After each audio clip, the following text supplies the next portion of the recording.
Praise the lord. ఈరోజు వాక్య భాగం దానియేలు గ్రంథం 5వ అధ్యాయం 24వ వచనం. కావున ఆయన ఎదుటి నుండి ఈ అరచేయి వచ్చి ఈ వ్రాతను రాసెను. వ్రాసిన శాసనమేదనగా మెనే మెనే టేకెల్ ఉఫారసిన్.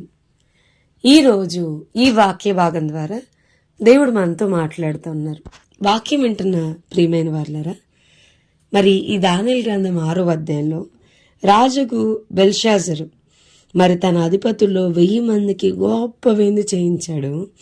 ఆ 1000 మందితో కలిసి ద్రాక్షరసం తాగుతూ ఉన్నాడు. మరి తాగుతూ ఉన్నప్పుడు అధిపతులు, తన రాణులు, తన ఉపపత్నులు వాళ్ళందరూ కూడా మరి ద్రాక్షరసం తాగునట్లుగా మరి నెబుకద్నెజరు వాళ్ళ నాన్నగారు యెరూషలేము దేవాలయం నుండి తెచ్చిన వెండి బంగారు పాత్రలు తెమ్మని ఆజ్ఞ ఇచ్చాడు. సో వాటిలో ద్రాక్షరసం పోసుకొని కాడాష్ చేయబడిన అతి పరిశుద్ధమైన పాత్రలు, యెరూషలేము దేవాలయం నుండి తేబడిన ఆ పాత్రలను తెచ్చుకుని మరి తాగుతూ ఉన్నాడు. తాగినప్పుడు ఒక వ్రేలు వచ్చి రాయడం మనం చూస్తా ఉన్నాం. అప్పుడు అతనికి కాళ్ళు గడగడలాడిపోయి, మనస్సు, అతని ముఖం వికారం అయిపోయి, కలవరం పుట్టి, నడుము కీలు వదిలి, మోకాలు గడగడా వణుకుచు కొట్టేసుకుంటా ఉన్నాయి.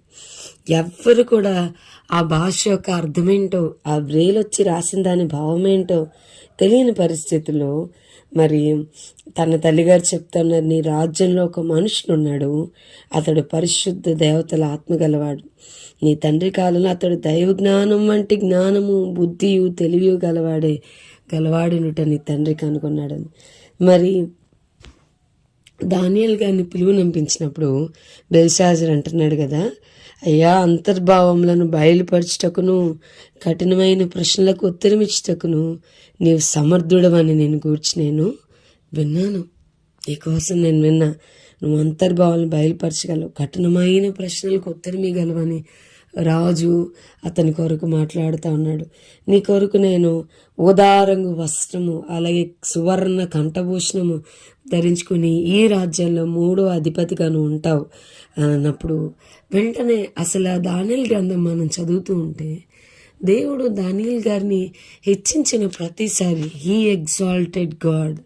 మరి నెబుకద్నెజర్ గారి యొక్క కళ యొక్క భావమును చెప్తున్నప్పుడు కూడా, కలభావమును చెప్తున్నప్పుడు కూడా, అయ్యా, ఇది నా వల్ల అయితే కాదు, పరిశుద్ధ దేవుడు ఒకరున్నారు, ఆయన మాత్రమే దీన్ని బయలుపరిచారు.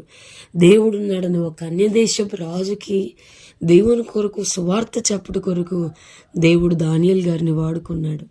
ఈ దానియేలు గారి కొమ్మును దేవుడు పైకెత్తినప్పుడు, అవును నేను చాలా గొప్పవాడిని, అవును నేను కళను దాని భావమును చెప్పగలనని తన గొప్పని కాక, నేను ఏ పాటి వాడను, నేను ఎందుకు పనికిరాని వాడను, నిమిత్త మాత్రులను నా వల్లేమి కాదు, నా ప్రభు వల్లే ఇదంతా జరుగుతుందని తన ప్రభువుని హెచ్చిస్తూ ఉన్నాడు. చెప్తా ఉన్నాడు, రాజా, మరి దేవుడు నీ తండ్రికి చాలా గొప్ప అవకాశం ఇచ్చాడు. అతను ఎవరు చంపాలనుకుంటే వాళ్ళని చంపాడు, ఎవరిని రక్షింపాలనుకుంటే వాళ్ళని రక్షించాడు, ఎవరిని హెచ్చింపగోరనో వాళ్ళని హెచ్చించాడు, ఎవరిని పడవేయగోరనో వాళ్ళు పడేశాడని చెప్పని చాలా విషయాల్లో నీ తండ్రిని దేవుడు హెచ్చించాడు. అయినా కానీ నీ తండ్రి మనస్సును గర్వించినప్పుడు అతడు పశువు వంటి మనసు గలవాడిగా దేవుడు చేశాడు. బెల్షాజరు, నువ్వు అతని కుమారుడువగు ఈ సంగతంతా ఇరుగుండి కూడా నీ మనస్సును అణుచుకొనక పరలోకమందున ప్రభు మీద నిన్ను నీవే హెచ్చించుకుంటివి. మరి ఆలయ సంబంధం ఉపకరణంలో ద్రాక్షారసం పోసి త్రాగవలనని వాటి తెచ్చుకొని త్రాగుతా ఉన్నావు. చూడనైనను విననైను గ్రహింపనైన చేత కానీ వెండి, బంగారు, ఇత్తడి, ఇనుము, కర్ర, రాయి అని వాటితో చేయబడిన దేవతలను స్తుతిస్తా వచ్చావు. నీ ప్రాణం, నీ సకల మార్గములు ఏ దేవుని వశంనున్నావో ఆయన నువ్వు కనపరచలేదయ్యా. అందుకని ఆయన ఎదుటిండో కరచి వచ్చి దీన్ని రాస్తా వచ్చింది. ఏంటంటే మెనే టేకెల్ ఉఫారసిన్. దేవుడు నిన్ను లెక్క చూశాడు, నువ్వు తక్కువ కనబడ్డావు, నీ రాజ్యం నాయన విభజించి మాదీలకు, నువ్వు పారసీకులకు నాయన ఇస్తా ఉన్నాడని చెప్పని వాక్యం వింటున్న ప్రియమైన వారులరా, మరి రోజులన్నీ నావే, దినములన్నీ నావే అని వెచ్చలవిడిగా టైంని ఖర్చు పెడతాం. మరి టీవీల ముందు కావచ్చు, ముసలం ముచ్చట్లు కావచ్చు, చాలా వాటికి చాలా టైంపాస్ ప్రోగ్రామ్స్ ఉంటాయి మనకి కదండి. చాలా టైం వేస్ట్ చేసుకుంటూ ఉంటాం. అయితే ఈరోజు దేవుడు మనతో మాట్లాడుతున్నాడు. మనం చాలా అంత్య దినాల్లో ఉన్నాం. We are the very end of the days. So మెనే టేకల్ ఫార్సిన్ అనేది బెల్షాజర్ రాజుకు మాత్రమే కాదు, మన జీవితాల్లో కూడా దేవుడు మనల్ని తక్కెట్లో వేసి ఆయన మనల్ని లెక్క చూస్తాడు. మనం తక్కువగా కనబడితే కనుక మనల్ని కూడా ఆయన మన అకౌంట్ కూడా సెటిల్ చేస్తాడు. సో నేను చాలా క్రైస్తవురాలనండి, పుట్టు క్రైస్తవురాలనండి, సంవత్సరాల నుంచి మందిరానికి వెళ్తానండి, చాలా సీనియర్ అని చాలా విషయాలు మనం మాట్లాడతాం. కానీ దేవుడు మన భక్తిని కొలుస్తాడు. దేవుడు మన యొక్క ఆ స్పాన్ని కొలుస్తాడు. మన ప్రార్థనా జీవితం వాటన్నిటినీ కొలిసినప్పుడు దేవుని ఎదుట తక్కువగా కనబడతావేమో, మనం భయపడాలి. ఆయన మనల్ని కొలుస్తాడు, తక్కెట్లో వేస్తాడు. నీ వ్యర్థమైన మాటలు, నీ వ్యర్థమైన చూపులు, వ్యర్థమైన చేష్టలు త్రాసులోకి వస్తాయేమో, మనం భయపడాలి. మన ప్రభువుకి మనం లెక్క అప్పగించవలసిన వారు ఉన్నాం. చాలా చివరి దినాల్లో ఉన్నాం. భయంతోనూ వణుకుతోనూ మన సొంత రక్షణను కాపాడుకోనాల్సిన దినాల్లో ఉన్నాం. మెనే టేకెల్ ఫార్సిన్. ఎప్పుడైనా ఆయన రాకడ వస్తుంది. ఎప్పుడైనా ఆయన మనల్ని పిలుచుకుంటాడు.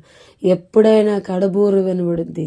ఎప్పుడైనా ఆయన మధ్యాకాశంలోనికి వస్తాడు. ఎప్పుడైనా మనం ఈ మంటి శరీరాన్ని విడిచిపెట్టి మహిమ శరీరాన్ని, మహిమ స్వరూపాన్ని ధరించుకుని ఆ మధ్యాకాశంలోనికి, ఆ పెండ్లి విందులోనికి ఎత్తబడవలసిన దినాల్లో ఉన్నాం. సిద్ధపడి కుటుంబాలను సిద్ధపరచుకోవాల్సిన దినాల్లో ఉన్నాం. సిద్ధపడి సంఘమును సిద్ధపరచుకోవాల్సిన దినాల్లో ఉన్నాం.